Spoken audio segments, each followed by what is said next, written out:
Good morning, Grand Rising, and welcome home. There is in this place the possibility of healing, repair, of making things right within ourselves, between us, and the wider world. We gather around this light of hope as we share this time together. Amen, Ashe, and may it be so. Grand Rising, everyone, on this beautiful, sunshiny day. We are so glad that you are here. If you're here with us in person, welcome. If you are listening to our recording later in the day, later in the week, we are thrilled that you chose to spend some time with Wedgewood. You couldn't find a better place to be on Sunday morning, so welcome to you. Our prelude this morning is Count on Me by Bruno Mars. It expresses the comfort found in friendships and in community and being present for people and having people who are present for you when you need them. A bond built on unwavering care and being an anchor for each other. And I think that's what we want to be at Wedgewood Community. We want to be an anchor for each other and we want to be there. But we also want to be there for the wider world. I know I was talking to my 4-year-old granddaughter, and it was a book, and it was about caring. And I said, "Who do you care about?" And of course, she named Mama and Daddy and Grandma and brother and all of that. And then she paused and she said, "I care about everybody in the whole wide world." And I thought, yes. And I said, "I love that, Maddie. We all should care about everybody in the whole wide world." So go with that as we listen to Count on Me by Bruno Mars. Beautiful message this morning and a happy song too. Our words of wisdom this morning come from 1 John 3:17 and 18. And we use the Inclusive Bible. And so the first reading is from the Inclusive Bible. If you have more than enough material possessions and see your neighbor in need, yet close your eyes to them, how can love be living in you? Love must not just be words and talk. It must be true love, which shows itself in action. And we also use the First Nation version of the Bible. If someone who has plenty of possessions sees another in need and shows no pity, how can love remain in that person? My much loved children, our love must not be empty words sitting on our tongues, but deeds done in truth. Amen. And now Liz has some announcements of some exciting things coming up at Wedgewood. Yes, thank you, Melba, and good morning, everyone. Grand Rising to all of you joining us live and later on. We have just a few announcements of upcoming events today. Next Sunday, March 9th at Wedgewood, a very good friend of ours, Hadia Mubarak, who is an incredible professor of religion at Queen's University, in honor of International Women's Day, she will be sharing her message, Muslim women in pop culture. You don't want to miss it. She's got a very exciting talk to share with us. And we have a Wedgewood community project that we announced the other week. We are collecting gift cards to support families who need assistance with groceries. Melba, do you want to say a few words about this? Sure. We're working with the Latin American Coalition. Prices, as we all know, have gone up, up, up. And some of their clients are in need of help. They said that a lot of the food pantries are full. There's so many people looking for help. But what they need help with is buying fresh fruits and vegetables. And Melba, your audio cut out, so I'll just go ahead and share. There's more information in the newsletter, but essentially, if you want to participate, you can send gift cards to Melba on behalf of us. She's going to be delivering the gift cards to the coalition. But I believe that like Visa gift cards, and I mean, I guess specific gift cards to grocery stores is probably good too, but gift cards that have some flexibility so folks can purchase the items of their own choosing as well, because some folks might have some culturally specific produce that they're looking for. And that's for them to be able to pick that stuff out themselves. But if you want to participate, check out the newsletter. There's more information. And you can find all that there. And you can also reach out directly to the church. You can email us at wedgewood.church@yahoo.com, and we'll get you squared away. And mark your calendars. We hope that everyone is able to join us for our next Wedgewood monthly meetup. We're going to be meeting on Tuesday, March 11th at La Autentica Mexican Restaurant. We had our homecoming there last year. It was really fun. We're going to be going back and having some delicious Mexican food and wonderful fellowship and conversation. So join us. We hope to see you there. And our next Wedgewood Social Justice Book Club is later on this week. We will be discussing through Chapter 4 of The Tyranny of Merit, Can We Find the Common Good, on Zoom. If you are interested in participating, we'd love to have you. You don't have to be currently reading the book to join us. All folks are welcome to join and participate in the discussion and learn and share. But more information can be found in our newsletter as well as on our website. And you can also find the Zoom link in our newsletter as well if you'd like to join us. And we like to include a few different ways for folks to, do their part if you want to, with all that's going on in the world. And a great and easy way to do that is by using 5 calls. Wedgewood is not, sponsored by 5 calls. We don't sponsor them. We just feel like it's a really great tool to make your voice heard. You can use the app or the website, and it provides you numbers for your elected officials. And I believe you can also do it by like whatever region you're into, and it gives you different scripts for different issues because there's a lot going on right now, and different ways that you can advocate for social change. It's free. You can make up to 5 calls a day, and it's a really great resource. And if you want more information on all the things that Wedgewood is participating in, as well as our community partners, please make sure to check our newsletter. We send it out every week, usually on Tuesday or Wednesday. If you do not currently get the newsletter, but you would like to, drop a message in the chat on Zoom and we'll get you squared away. You can also message Wedgewood over social media or send us an email. But we want to make sure you get that newsletter because there's a lot of great information that we don't always include in our announcements for time. And so as you feel so moved, when you see the newsletter, you'll see all the things that Wedgewood is participating in and getting active with. But we need your help to do it. And we need your financial support in order to do it. So as you feel so moved, we really appreciate you making your donations to our P.O. Box, our Venmo, PayPal, or Zelle. There's lots of different ways to give, and we appreciate any which way that you choose to give. Thank you. And next up, we have Reggie with our extravagant welcome.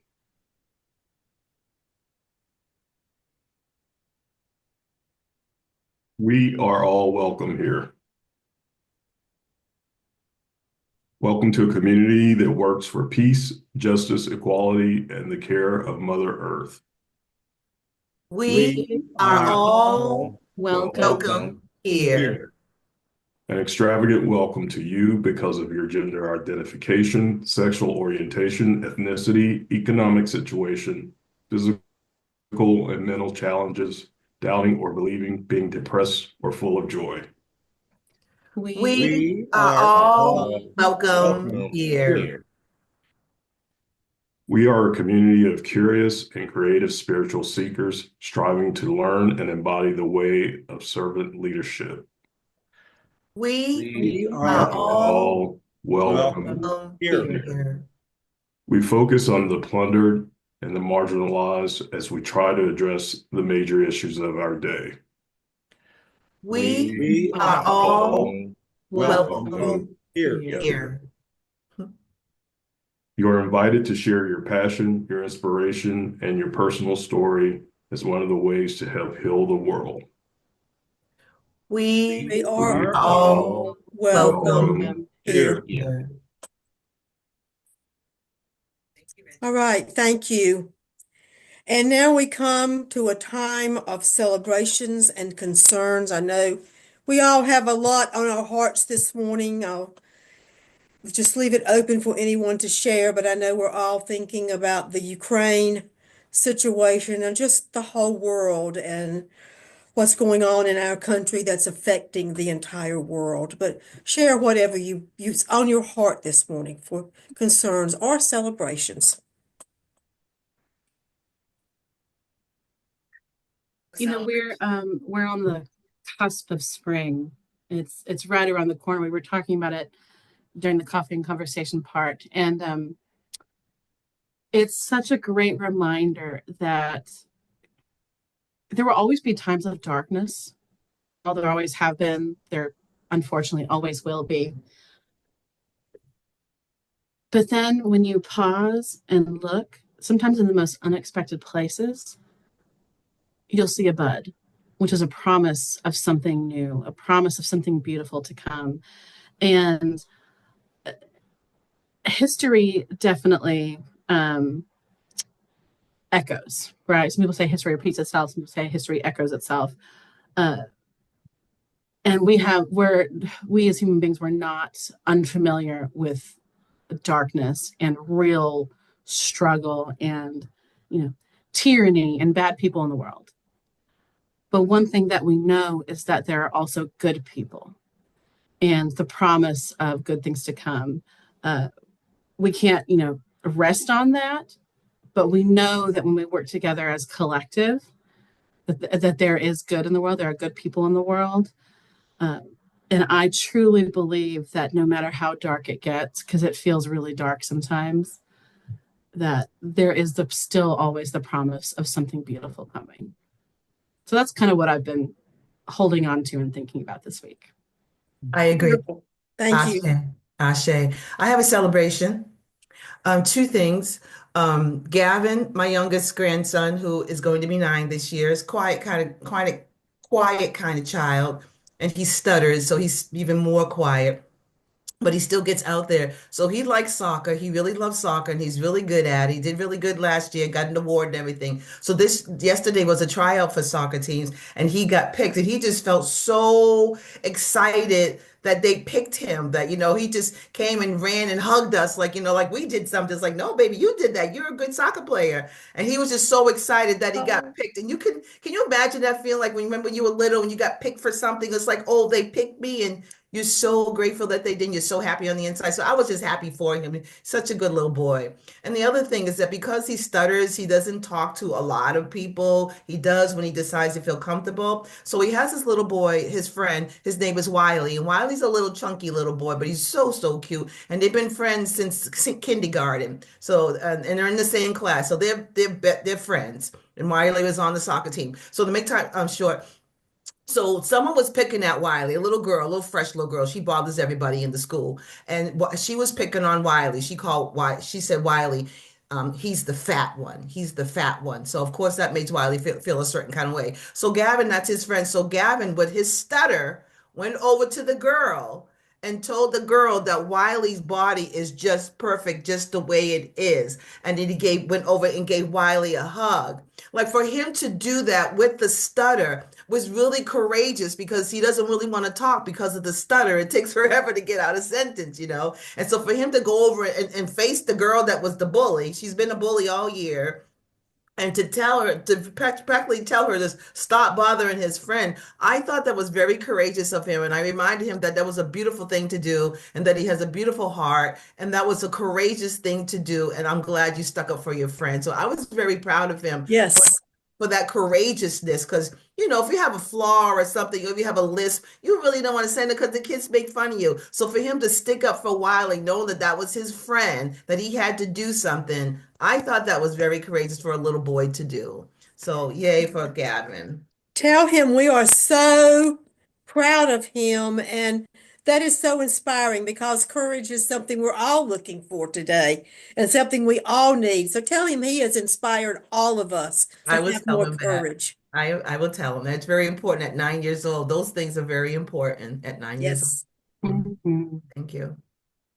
Anyone else? Yeah, I would like to recognize our Muslim friends and colleagues who are undergoing the month of Ramadan and prayer Yes. and fasting and Yeah. reflection and the commitment to spirituality and their faith. Yes. Yes. It's E Mubarak. Yes, I believe that's a greeting. Yeah. Yeah, E Mubarak. Anyone else?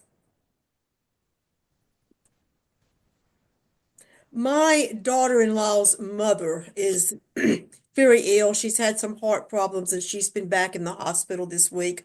Her name is Carol, so I'll just put her name out there and lift her up for better days of health. Mm-hmm. Miss Carol. All Right. right, in the spirit of Wedgewood, let's have a moment of silence for individual prayer, for meditation, however you want to use that time to lift up the things we've mentioned this morning and other things that may be on your heart.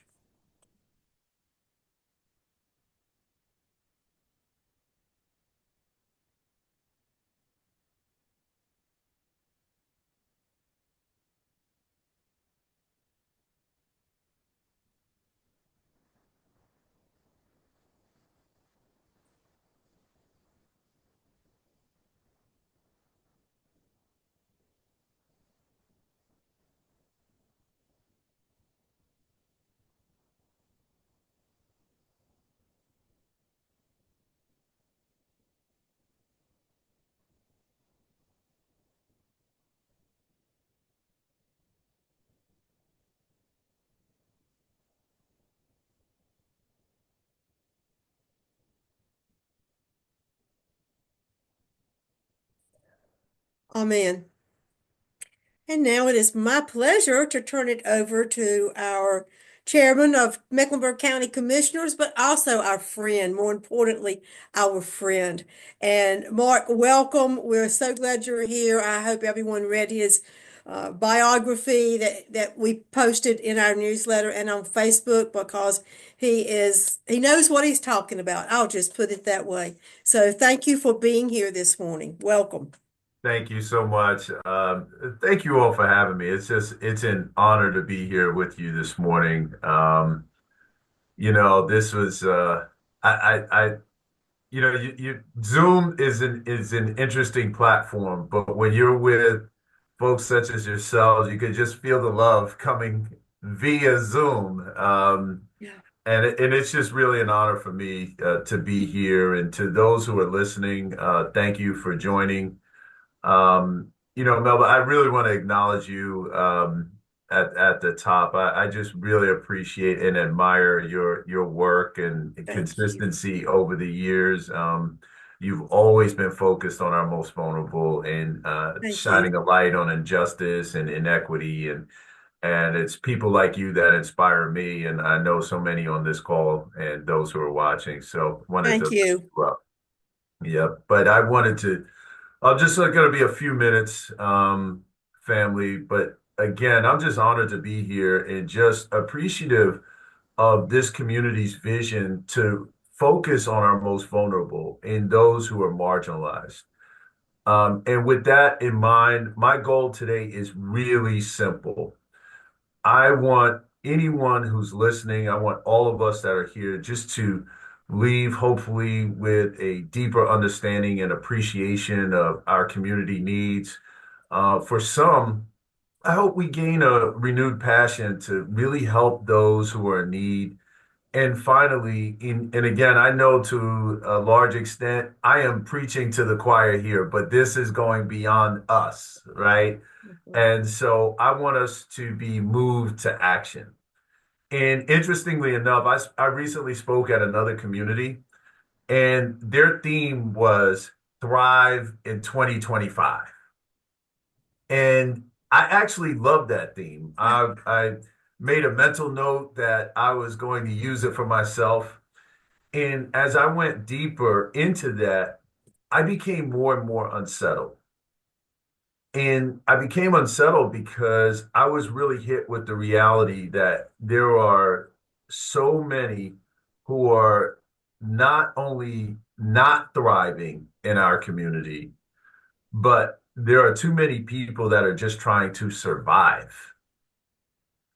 And I was challenged to ask myself, is the opportunity to thrive, is it just for some? Is it just for a few? Does it extend to just a particular community, a particular church, a particular section of town, a particular segment of our community and our society?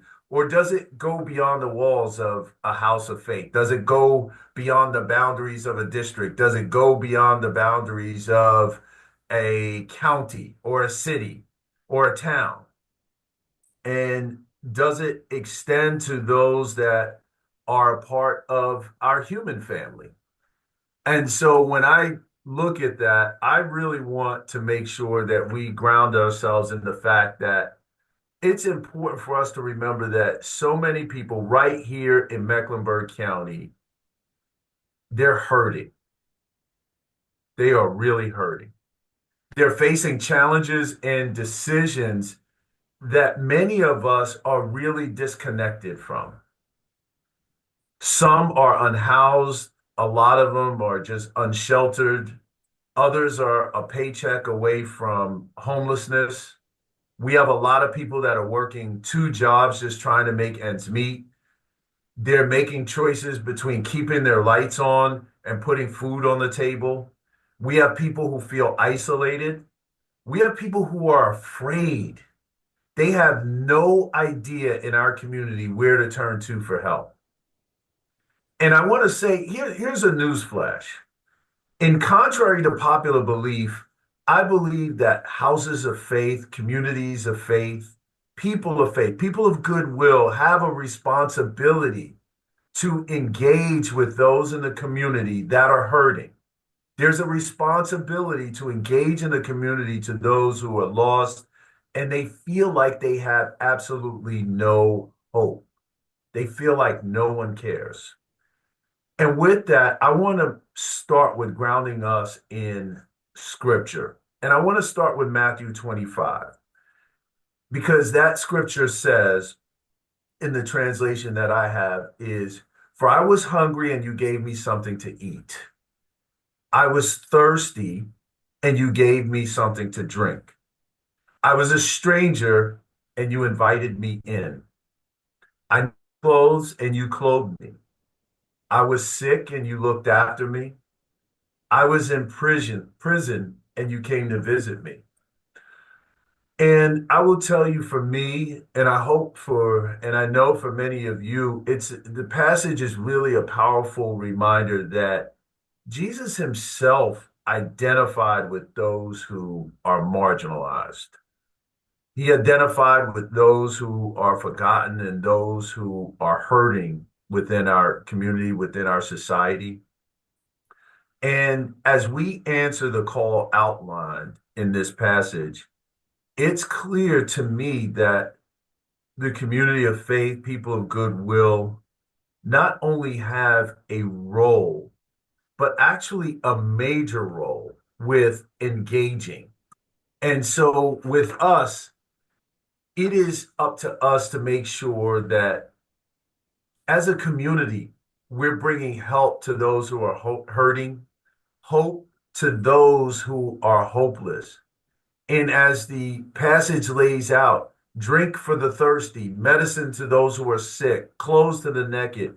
And we can't be satisfied, as many of you in this call are not satisfied with being spectators.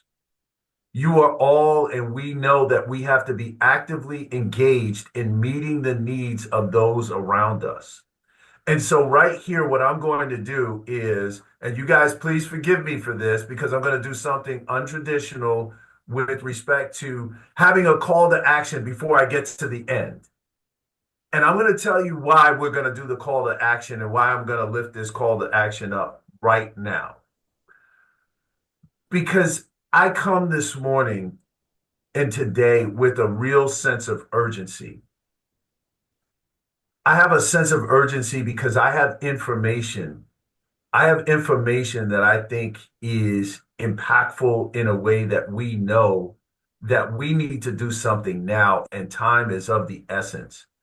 I'm coming today with a sense of urgency on behalf of those that actually can't be here with us this morning. I'm coming with a sense of urgency for people that we pass who are wandering the street as we drive to our respective destinations. I'm coming with a sense of urgency on behalf of those who won't eat today, and they may not even eat tomorrow. I'm coming with a sense of urgency on behalf of those who are hoping and praying for warmer days because they don't have any heat in their homes. And I'm coming on behalf of those who don't have a place to lay their heads except on a concrete street. And I'm coming on behalf, and we're all coming on behalf of those who don't have any hope. And so I want to do this call to action now because at this very moment, I believe there's someone that needs help. They're asking, does anyone care? There's someone right now that essentially is just looking for a miracle. They need a miracle just to change their circumstances. And this is an opportunity for us to allow those same people to see us step up, to see us answer the call for help in a way that I believe that we're called to do in Matthew 25. And the call to action, it's really simple. It's not fancy. It's just time to get to work. Everyone listening, it is time to get to work. It's time to make a decision that being a spectator is not enough. Feeling empathy or sympathy is just not enough. It's time to commit to lending our time and our talent to help those who are hurting and to say that not only will we serve the community, but we're going to be actively engaged in providing a lifeline for our most vulnerable. And with that said, I want to take us a little bit deeper on how we engage. How do we help? And I believe first and foremost, as many of you do, we have to educate ourselves. We have to acknowledge that there's actually a problem. And in Mecklenburg County, I can tell you today that on any given day in our community, there are over 3,000 people who are considered homeless or unsheltered. There are over 250,000 people who live right here who are receiving some type of assistance, whether it's SNAP so that they can eat, some level, another benefit that's called TANF. And so, these are people who are just in a community that need help. They need assistance. And contrary to what a lot of people would have us believe, contrary to what some people may hear, these are not people who are happy to be in a position of struggle. These are not people who are just, they have been victims of inequity. For some, they are actually our brothers and sisters who might have been born on the wrong side of the tracks. For others, they are our brothers and sisters who were not afforded a sound and basic education. They are our brothers and sisters who have been ostracized because of who they love. They are our brothers and sisters who have been abused. And I can go on, but at the end of the day, they are our brothers and sisters. And they are hurting. And they need and they deserve our help. And because they need our help, we have to be advocates for justice. Another passage of scripture, which is Micah 6:8, says, "What is good and what doth the Lord require of thee? But to do justly, to love mercy, and to walk humbly with thy God." There's Proverbs 31:9 says, "Open your mouth, judge righteously, and plead the cause of the poor and the needy." And so with that said, we have to remember that houses of faith, communities of faith, people of goodwill, we have a voice. We should advocate for policies that protect the vulnerable. We should be working toward systemic change. We have to educate ourselves on the issues affecting our community. We have to speak out boldly for those who are oppressed. And so When we're looking at policies that are aimed at breaking up our families, when we're looking at policies and see people advocating for them that cut money earned by our seniors, when we see policies that roll back efforts of inclusivity, when we see policies that criminalize poverty, when we see policies that support racist, sexist, misogynistic, and homophobic ideology, we have to use our voices to speak up. We have to use our voices to speak out, even when it's not popular. We have to stand and we have to be unafraid to call it out for what it is. And we have to be bold. Today, with everything that's going on around us, family, we cannot retreat. I will tell you this, the people that stand against everything we stand for, they are bold. They are unapologetic. They're uncompromising in their convictions. And so the question today is, how about us? Where do we stand? Are we bold only when it's in the comfort of our like-minded company? Or are we going to stand up, and do we stand up in times when it's not convenient? Do we stand up when we may be outnumbered, when we may be ridiculed, when we may be ostracized? And so these are the decisions and the choices that we're faced with if we really want to help, if we really want to make sure that we are changing systems and helping those who are hurting, and if we really want to see change. I also challenge us to create a culture of compassion, not judgment. And so the great thing that I love about the gospel is that it's really a story of redemption. It's a story of hope. It's stories of restoration.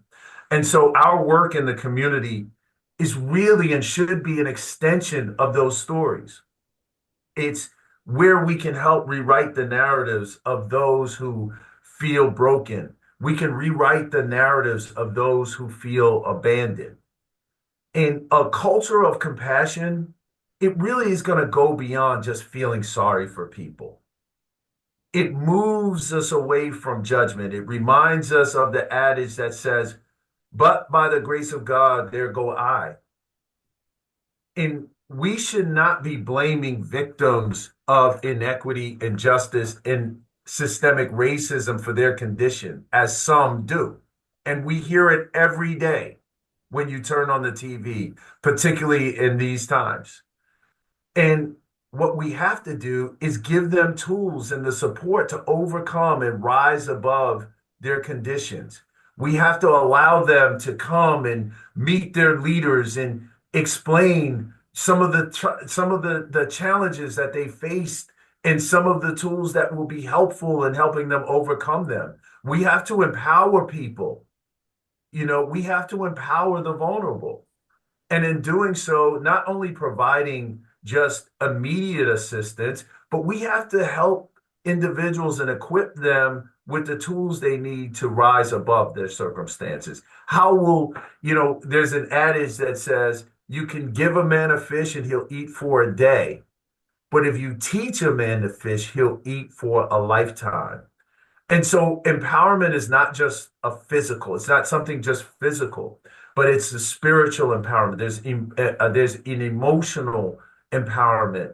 And the gospel really, in my opinion, empowers us to break chains, to break these generational cycles of poverty, to restore dignity for our brothers and sisters. And so I think about that. And as a person of faith, I really know that the needs are great, but I believe God is greater. And I think he allows us, the entity allows us to be a beacon of hope and love in a world that desperately needs it, particularly now. And so when we think about serving others and helping those, Remember that each act of service, no matter how small it is, it's a thread woven into the vibrant tapestry of humanity. And when we choose to engage with communities, we're not simply giving of ourselves, but we're igniting a spark of hope. We're fostering connections and we're cultivating resilience for the most vulnerable. And in a world that often feels divided, in a world that feels disconnected, the act of serving one another, helping those who are hurting, it stands as a powerful reminder of our shared humanity. And we know that when we try to help those hurting, when we build bridges, it will allow us to break down barriers, to challenge stereotypes, and to build these bridges of understanding that are so desperately needed to make change. We know that we can thrive when we sow seeds of change. We know that it'll bear fruit for generations to come. In every hour, every minute that we spend focused on our most vulnerable, focused on helping, we know it's an investment in our future. It's an investment that is going to echo through the lives of everyone that we touch and those relationships that we foster. It's a call to action, family. It's a call to action that beckons us to recognize our power, agents of change, and really to embrace the responsibility that comes with that. So today, family, I really want to urge us. I want to urge each and every one of us to reflect on our own unique gifts and talents. What can we offer to our community? What can we offer to our world? What can we offer to those who are hurting, those who feel like they have no hope? What is it that we can bring to the table? How can we lend our voice to those who may not have one? We know that by working together collectively, we can cultivate a culture of service that will transcend boundaries, it will uplift spirits, and it will inspire action. Let us all step up to the plate. Let's commit to being the catalyst for change. Let's commit to being the champions of compassion. Let's commit to being the architects of a brighter tomorrow. And as we commit to this path, family, we have to do it with open hearts and an unwavering resolve. I know and I believe, and I know each and every one of you believe that together we know that we can create a world where everybody not only survives, but they have the opportunity to thrive. I know we come together, we can create a world where our communities are going to flourish through the power of love. Our communities can really flourish if we commit ourselves to serving those who are hurting, those who are vulnerable, if we decide that we are going to engage and help those who are hurting. So I challenge us today in closing to rise to this challenge, remain committed to being united in purpose, continue to stay filled with hope, and together we're going to seize the opportunity to plant seeds of hope that will bring healing and help to those who are hurting. I thank you so much for this opportunity. I thank you for what you do as a community. I thank you for your commitment. And I thank you for allowing me to share for a few moments. Let's continue to move forward, everybody. Thank you and God bless. Thank you so much, Mark. Such an important and timely talk. I know folks are just, there's a lot of feelings, and some folks we're in our feelings, and some folks are like, let's take action. There's a spectrum, right? But I think you provided some things that all of us can take with us. So does anybody have any questions, thoughts they want to share? Mark, I just want to say thank you. That was beautiful. It was beautiful and it was powerful. It was overwhelming, but most of all, it was beautiful. And I like how you address us as family. I like how you use the word, the phrase that we need to be united in purpose. I wrote that down. That was very powerful. Um, Thank you so much. I don't think I met you before. I don't remember you coming. Maybe you haven't. It was a while ago, but it's very nice to meet you. Thank you so much for all that you do. Thank you so much. So kind.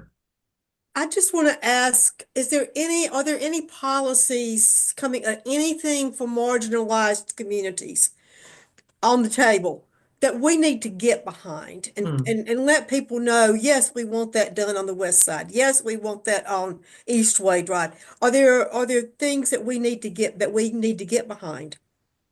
That's a great question, Melba. And I will tell you this, just based on our circumstance where we are today, we need to fight that Medicaid does not get cut. I mean, there are certain passion that we all have as commissioners and want to help. But right now, there's an attack on Medicaid, Yeah. Medicare, slashing cuts. And Liz showed the 5 calls, I Yeah. think, Mhm. Yeah.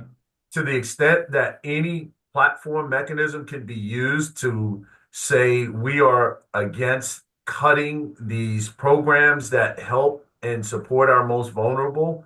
I think those are the big rocks that can be moved right now because you remember when, we were just we've been fighting for years and years for Medicaid expansion and to really, allow more people access to healthcare and different things of that nature. And so, with them talking about cuts, it is going to hurt the folks that can least afford it. And so that's the things that I'm really focused on. We've got to continue to invest in early childhood education. Our MEC pre-K program is something that, we would love. We're continuing to fund, but to double down on that support to make sure that children are getting a great education early on.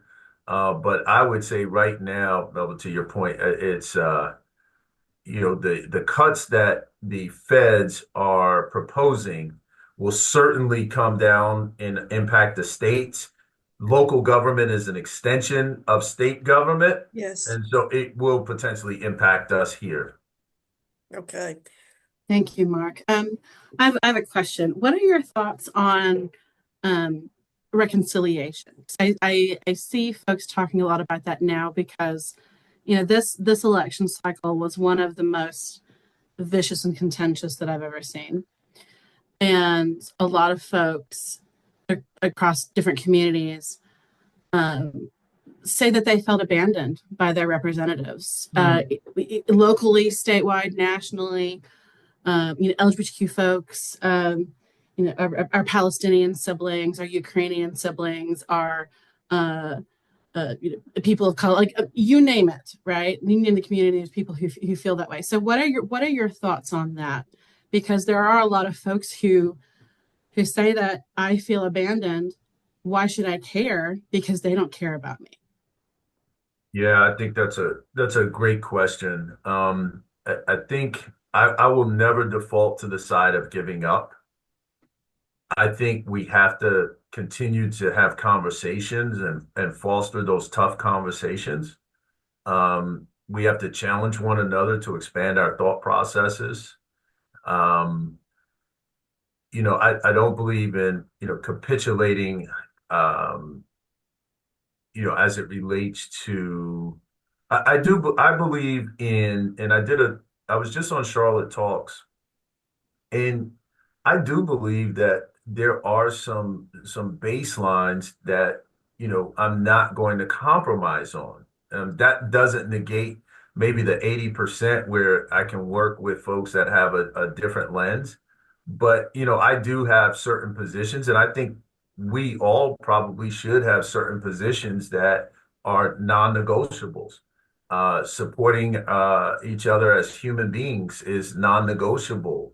Making sure that we're helping the vulnerable for me is non-negotiable. That's not something that I'm willing to have a conversation with someone about, like, how should I abandon, the people that could least, afford to be abandoned. I'm not going to judge folks because, they've come from circumstances, and people don't understand that, a lot of these things are of no fault of their own, or, even if we have made bad choices, no one on this call listening here or in any public space has not made bad choices. Now, our outcomes have been different, but, non-compassion is never going to be a place where I compromise. And so, Liz, long story short, I think we have to have conversations.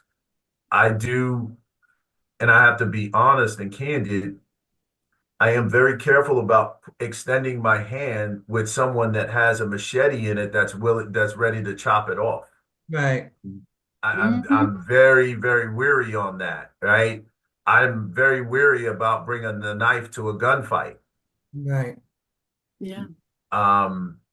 So, I think about it in those terms because I feel like the other side thinks about it in those terms. I think a lot of times, I think people with our ideological and philosophical perspective, we naturally want to reach out and find these positions of compromise, which has its place. But you have to have a willing partner in that as well. So Yes. my message is we have to change and put people that have our ideological and philosophical perspective in places and spaces where we can have change. We need people that think like us in judgeships. We need people in local government, state government, and federal government, because that's exactly what I see those who have an opposite lens doing. And you see that they can pull that out, shape that in policy, where they can attack LGBTQ community, where they can attack people of color, where they can say DEI is not a priority, where they can say do all of these things because they have control. And so when you give up, this is evidence what happens when you say, "Oh, my voice doesn't matter." And even within, our framework of ideological and philosophical perspective, we should not be hitting each other we shouldn't be firing at each other either. We should be really, really careful about, these internal squabbles that really distract us from keeping our eyes on the ultimate goal. Mhm. Yeah. And I'm Mark, gonna plug for you. Next year is an election year.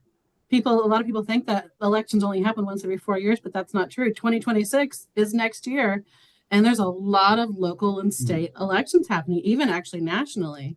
Um, and there are no electoral colleges for the North Carolina General Assembly or for local elections.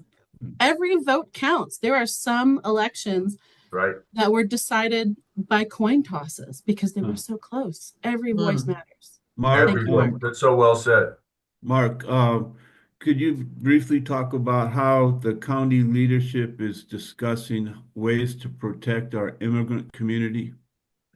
Yeah, great question. One of the things that, things make it so difficult because locally, like I said, I think a lot of people don't understand our power is limited by what Raleigh allows for. That's just the bottom line. That's why we're so, always focused on General Assembly seats, because, they can really, really limit what we can do locally. One of the things that we remain committed, and I as the chair have remained committed to making sure that our immigrant and refugee community in particular are educated, that they understand where we stand with our partners at CMS, with particularly ICE coming into schools or going into certain locations, that we are trying to get the word out to those trusted leaders in those communities to say, hey, here are your rights. Here's where we stand. Here's what's allowed. Here's not what's allowed. Here's what we need to get into the community. I'll be meeting with, many of you know Manolo. Manolo and I have been in constant contact. I'm going to be meeting with some leaders. I think it's March 13th or 15th. I don't have my calendar in front of me, but I've already got that on the calendar for us to really have in-depth conversations and make sure that the message gets out to the community, Tom. Also, Omar George is a really great friend of mine with Compare Food. So trying to get information within those spaces where uh, they can disseminate that information because we know that people are frightened and scared. There is not specific policy that we're able to enact in that space, and that's why I'm attacking it from an education standpoint. We have not stopped services. We have not cut services. We do not plan to do that to the extent that it's, possible for us that the faucet doesn't get cut off somewhere else. But we remain committed to the values that you all espouse and that the people of Mecklenburg County espouse, and that is to help those who are most vulnerable. Tom helped us in writing a letter to the school board about ICE. And I think it would be good, Tom, if you could just we could just forward that letter to Mark, just so he has it, just so he sees it.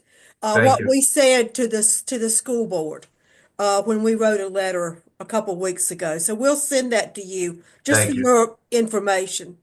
Okay. And Thank And you. Mark, if there's anything that Wedgewood can help with, whether it's throwing our name behind something or providing a platform or whatever, please let us know because, we are not afraid to speak up and No. speak out. No, thank you for that. Thank you for that. And I'll tell you this, one thing, have you guys been following the Brooklyn Village sort of progress where we are with that? Yes, a little, yes. A little Yeah. bit, yeah. So we may have an opportunity, you all, and I know you all are advocates for housing for those folks that are at that 30% AMI. We have a new proposal on the table. It will come with additional community investment, but we may be able to get 250 units of 30% to 80% AMI on that first parcel, which I would have never believed it. They're asking the county for another $2.5 million, but for 250 units, I'm a huge advocate and supporter for 30% to 80% AMI in uptown. I would never have believed that this was Wow, awesome. Could you possible. explain really briefly what that means for folks who may not know? AMI. Yeah, sure, Liz. So, when you talk about the area median income, a family of four who basically is living in poverty right now, or a family of two, anywhere from $30,000, and if you say up to 80% AMI, could be like $72,000 for a family of four. Living in uptown, as you all know, living in Mecklenburg County, period, is extremely expensive. But Yes. in that uptown footprint, it's virtually impossible. When some of us first came on the board, the deal for Brooklyn Village was done prior to us getting on the board. When we got there, we were advocating for more affordable housing units, which was going to cost us, I don't know, a lot of money. Nonetheless, economic conditions have changed where the original plans have to be reevaluated. So the organization that has this deal with the city and the county has come back with a new proposal to say, hey, we think on this parcel we could do these affordable housing units for this population, which no one, and you all on this call understand this, 250 units on that site you would never have believed it if I told you that that was a possibility. So I've been advocating for that.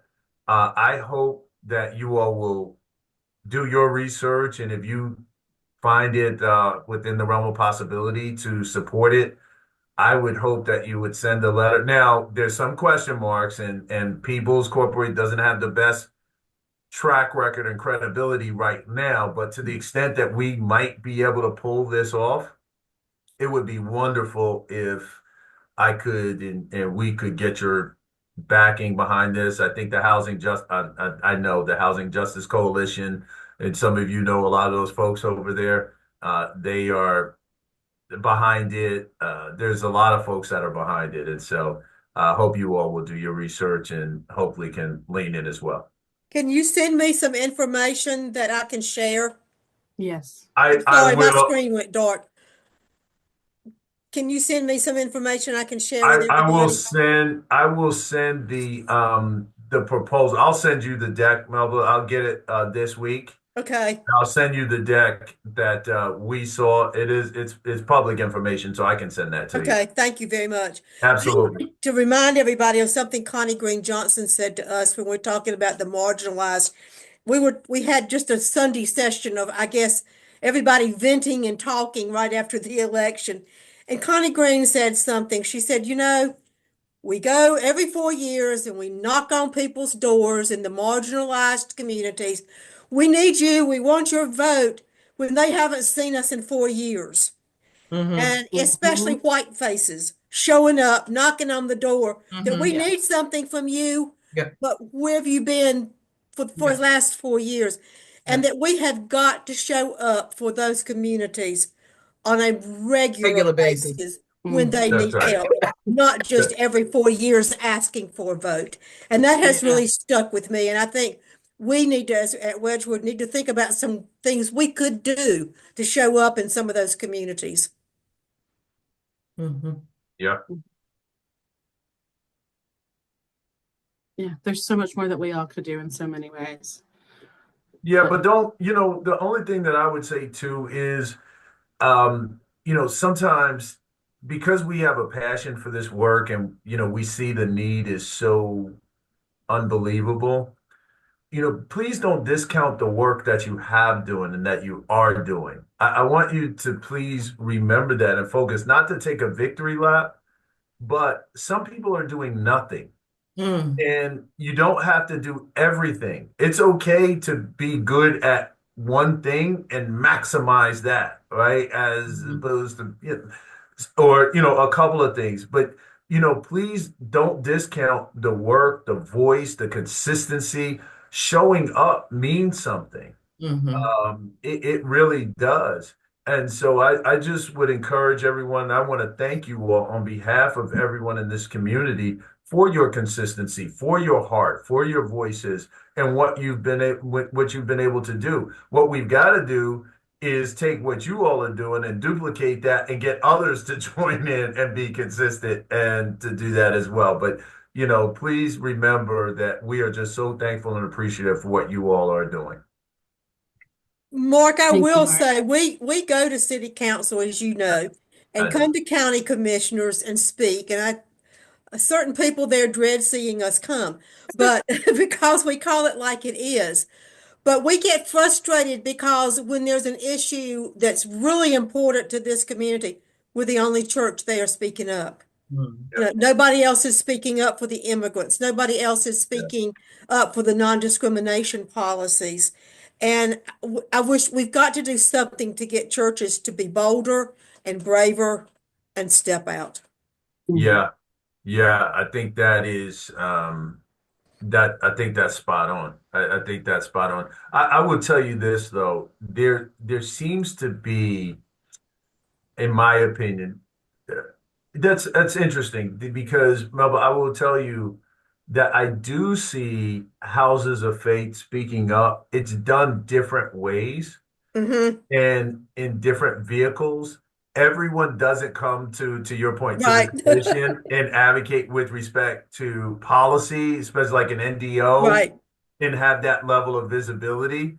Um, but people are operating different ways. So how do we build on top of the framework so that, maybe Wedgewood is that advocacy arm focused on the policy with city council and county commission or whatever because of the relationships. And other folks may not feel comfortable in that space, but they say, hey, we've got the Right. resources to throw at X, Y, and Z, which, everyone can leverage this in what they're good at. Mm-hmm. Because I frankly, while I want everybody to be engaged, I think you and the folks on this call understand the language of government differently than maybe others. And so it may not translate the same way as when you or Liz or whoever is speaking at council or speaking at the Right. Right. commission. it may just come across a little bit differently. True. I think Thelma had her hand up. Yeah, thank you. This is the first, I guess, I don't know, meeting that I'm attending, and I'm going to say this in a assuming that this is a brave space, It but is. I'm having Yes. some real difficulty with some of the language that is being used around power in this conversation. When I'm hearing folks saying marginalized communities, I think it assumes then that you're a part of a privileged community, and I don't know Mhm. specifically who you're talking about. And so this idea that others are powerless or do not have a voice or are not doing work is really, I don't know, offensive to me, because this idea of creating and being a part of a beloved community means that everyone does have power. Yes. And how we acknowledge and recognize that is so important. Um, so I don't know. I mean, I think that this isn't just semantics. I think it is really about how we see ourselves and what it means to be working alongside others. And so just I want to sort of put that there as a challenge Thank you. for each of us in thinking about what does it mean to be doing things with, maybe as opposed to just on behalf of, um, so that we are really coming from places of understanding and not assumptions about what we know or who we are fighting for or what we, I think that there's something about that that feels really big, particularly right now. Because honestly, I don't know, I feel like all of us are under attack in some way or another. And if someone saw themselves as being a part of that community, it helps to sort of reframe and say, okay, maybe we're not all on the same, we're not all experiencing things in the same way. Um, but we are all going through this, like I Yes. think, um, I don't know, there's just something that I felt compelled to Excellent say. point. Thank Thank Yeah. you. you. Thank you, Thank you. Thelma, for naming that. I think it's so important because we're all learners, and you can be in a movement for so long, but there's still things that you mess up on and things that you have growth edges. So it's important to name that. I think it's also important. We've had a lot of these conversations before, so I encourage you to maybe watch some of the previous services. But like one thing we have had discussions about too, in particular, is like saviorism and white saviorism, and communities often know how the work needs to be done, and it's important to not swoop in and tell communities how they should be saved. That's incredibly problematic. So thank you for naming some of those things, because it's you got to kind of reset sometimes. And I thought my understanding of marginalized, meaning people that don't have enough, or they don't have the essentials that they need. I that's what I thought marginalized was. Is that not the case? Well, I can speak to when I'm referring to marginalized communities, I'm not trying to Put anybody down. no, not in any way, shape, or form. I'm talking about folks who are facing discrimination or exclusion in society. Or Uh, housing is or what food I'm talking about. insecurity.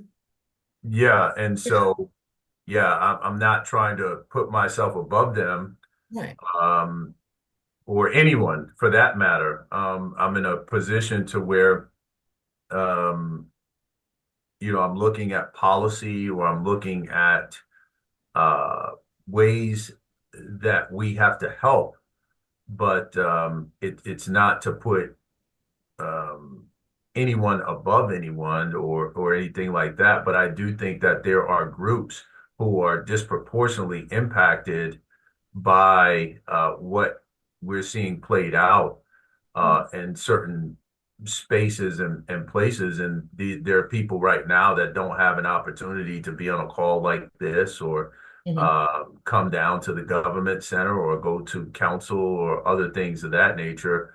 And so I'm personally, and I think most folks that I know are trying to add some level of voice, and people are in the community doing work, and this is just a different type of space. But I think on any given day, you can find people that are boots on the ground in the street, uh, talking, helping, working side by side with folks. And so that's the spirit in which I am speaking of, marginalized, certainly as an African American man. I'm not disaggregating myself from folks that could potentially be impacted by racism or any other ism. But I don't mean it in a judgmental or a negative way. I'm using this forum as a space to shape and frame a conversation or provide visibility. Yes, thank you. That's how I was looking at it too. I mean, you said it more beautiful than I could, but that's how I was looking at it too. And not looking at it as putting anybody down or saying I'm better than you. It was saying with it, this group of people need help, and that's what we call marginalized. I want to understand that. I want to make sure I understand it right. Is that what we're saying? Though this is a group of people that need help from other people that can help them. Correct? Anybody? I mean, I don't know. I mean, I think thank you, Mark, for clarifying how you're using that terminology. I mean, it is sometimes I think just really problematic when we're not more specific on what and who we are talking about, because any one of us could be systemically disenfranchised at some point.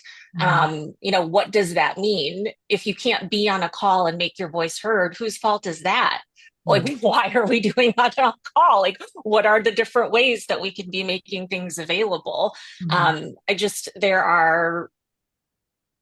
think especially right now when so many communities and groups are being targeted,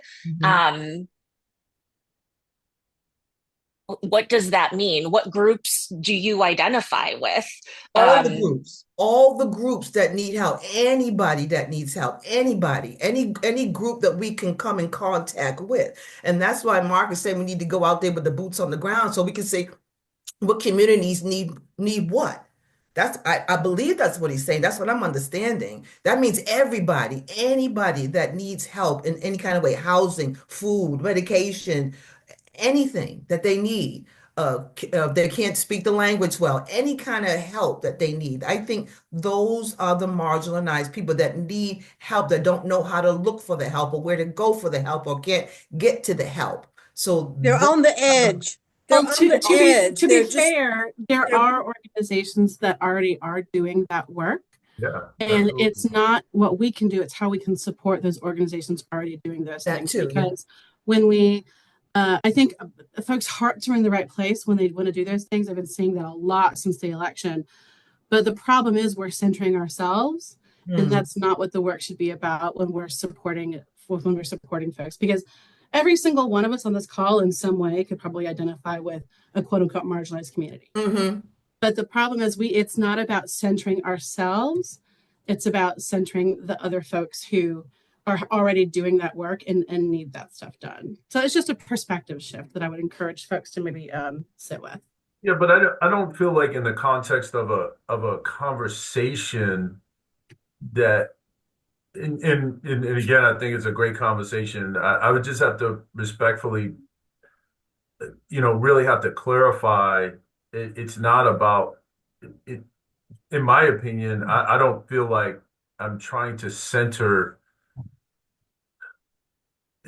myself or anything like that. I mean, this is a space that is designed to have a level of conversation. I mean, and there's spaces that are designed that we're in a different space that allows for a different level of interaction.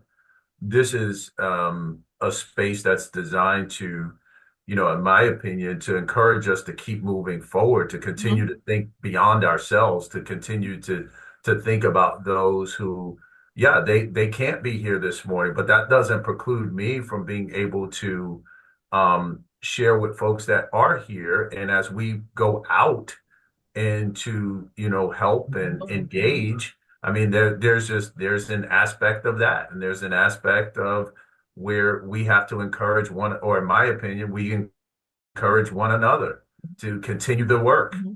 And certainly I think everyone or most folks on this call, um,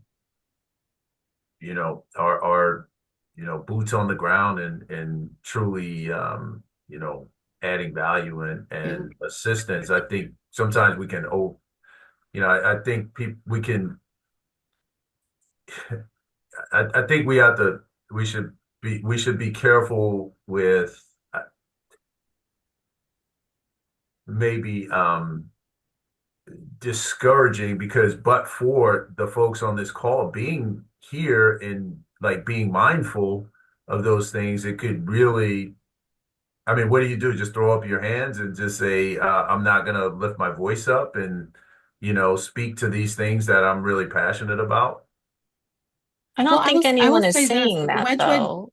yeah, thank you, Thelma. And that's also like one of the things I love about Wedgewood is because we're lay led and we have a different speaker every week.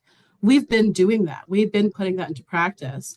Where, I mean, last week we had someone from a nonprofit come and speak, people who are on the boots on the ground doing that work. And it's not us telling them how we think they should do the work. It's them saying, this is how we're doing the work. Here's how you can help. And Wedgewood goes and does that. So I guess what I'm saying is that's how Wedgewood frames things. And maybe we, like I didn't articulate that like in the most in the best way, but I think that's the point. Is it's not it's like the Laundry Day projects that Current Initiative does, just because that's the most recent person on our mind. But I We're want to not also centering raise, ourselves in that work when we go do it. We're supporting Liz, them and getting boots on the ground and doing that work. My point Liz, is that that's how you should be doing it, because some folks kind of you just don't want to center yourselves. so I want to. So I'm not necessarily speaking to like marketing in particular. I'm just saying for the record, because I have seen folks, not on this call, but have good intentions, but it's intention versus impact. But I want to thank Thelma for bringing up this issue, because everything that we do, we need to be constantly reflecting on what we're doing, how we're doing it, what our perspective is. And so new voices are valuable to help us reflect and to think about it, to make sure that we're positioning ourselves in the right place. So thanks, Thelma, for raising this issue. And we'll try really hard not to be defensive. I don't think we were defensive. We were just trying to explain it and make sure we weren't doing All right, I got it. in a negative way. What? When I Googled it, marginalized communities are groups of people who, for one reason or another, are excluded from the mainstream due to discrimination and unequal power relationships and an unfair playing field. That's what I'm just saying that's what Google says. But we also, I mean, we work with the Jewish Forces for Peace. We work with the Palestinian groups. I mean, we have them talk to us and tell us what can we do. So we learn from, I mean, we've had atheists come on and speak. We've had all kinds of different people to share with us, because that's how we want to learn what we can do to help. I've got a perspective I'd like to share. Okay. And I've got a perspective that I'd like to share, and that is the current book that we're reading in the book club, Tyranny of Merit. It's become clear to me that we're all, 80% of the population in the United States is being marginalized in some way. And it has been going on for 30, 40 years. Or longer. Or longer. So, you talk about the marginalized. Hey, look in the mirror. Yeah. We're all marginalized. And it's a question of degree of who needs it the most soonest. And even the people are on the other side of this game. I hate to use that word. They're marginalizing themselves. Just because you got a gun and a foot doesn't mean you have to blow your foot off. But that's what's happening. And so I think Thelma makes a good point that when we talk about the marginalized, It's not them, it's us. You're right. Thank You're you. right. You're right. You're right. Yeah. You're right. Because when we separate ourselves, it is intentional, and I know we've gone long, and I know Mark you have to go, but it's a product of white supremacy. It's an intentional product, because when we're separated, we no longer see our commonalities, and that's how the folks that want to subjugate swoop in and gain power. I mean, that's how they've done it. They've succeeded for hundreds of years. But when we realize our collective power, that's how we make change. Good points. It's Good messy. points. It's messy, but so important. But excellent points, and I'm glad Thelma brought that up too, because like we do need to reflect, we do, and the only way to reflect is to have a conversation, and Thelma, you could always come back and we can have any kind of conversation. You are safe with us, and we don't, it doesn't matter what the topic is. We'll So, indulge and try to look from other people's perspective. That's what we do. We want to learn. We want to know. We want to see other perspectives. We don't have all the answers. We just trying to do it right. So thank you so much, Thelma, for coming and joining us today. and in this gathering, I always tell people, when you talk about religion or spirituality, you're not going to find two people in this room who agree on everything. I mean, we have our diversities too, as far as our religious beliefs, our spiritual beliefs, and we try to respect that. So we are always very open to discussion and to learning and agreeing and disagreeing and just talking, because that's how you learn. Thank you. Yes, and Thelma, maybe you want to come out and hang out with us on next Tuesday. We're going to just have just a gathering, have some food and talk in a casual atmosphere. We'd love to see you in person. You're always Thank you welcome. so much, Mark. Thank you, Mark. Yes, thank you, Mark, and thank you, Thelma. This was a great discussion, y'all. This is Yeah. wonderful. All right, Ashanti, let's pass it over to you. I know we all got to Okay. go. Thank you. Okay. So this song, I think the song is perfect for ending. It's called "I'll Stand By You," and that's what we're trying to do, standing by each other and the marginalized people and everyone else that needs help too. So listen to the words, and I hope it moves you as it moved me. Take it. Mark, you have closing words for us? Just thank you so much for today, and keep up the amazing work. Just community's thankful for everything that you do. Thank you. And thank you for all that you do. Extinguish this flame, but we keep the light in our hearts with the message of love and justice, and taking it outside of these walls into the world in which we live in until we see each other again. Amen, Ashe, and may it be so. Amen.